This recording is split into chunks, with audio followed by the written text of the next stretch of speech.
Live na po. Live na ba? Hello!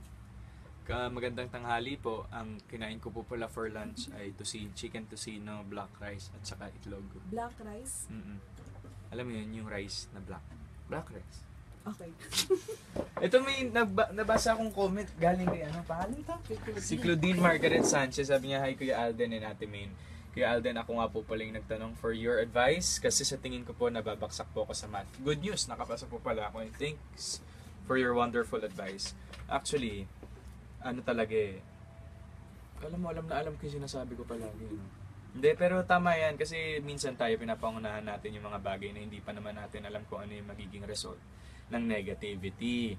So kung ako sa inyo, subukan nyo muna bago kayo mag-isip ng kung ano-ano kasi it's a matter of perception sa lahat ng bagay sa buhay.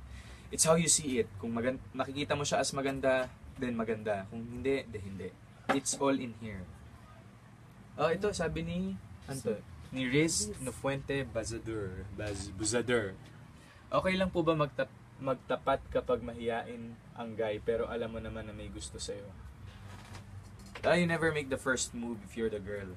As in, minsan, hindi na natin napupunayan ngayon pero marami nang nauunang babae ngayon. Pero syempre, we should, hindi talaga It doesn't work like that It's always have to be the guy. Always has to be the guy who will do the first move first. Diba? Tama. Yan, okay na yan. Ay, bakit naman ito? Oh! Ano masasabi mo sa picture? So, kitang-kita po yung ahit ng buko sa gilid. At si Baste ay... Sino ba? Sino ba? Sino ba? Totoo. Ayan, sana nag-enjoy sila dun sa video na ginawa namin. Nakakatawa kahit ako natawa sa sarili ko. Mukhang... Kwento mo yung experience no? Dahil wala yung impromptu lang yun, di ba? Wala, impromptu lang. Saluhan lang kami. Kung anong binabato ni Maine, sinasalo ko, babatuin ko sa salon niya.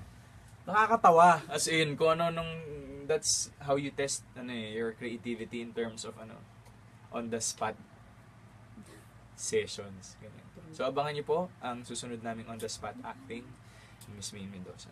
Bye, guys. Yung Eddoc Circle. Ay!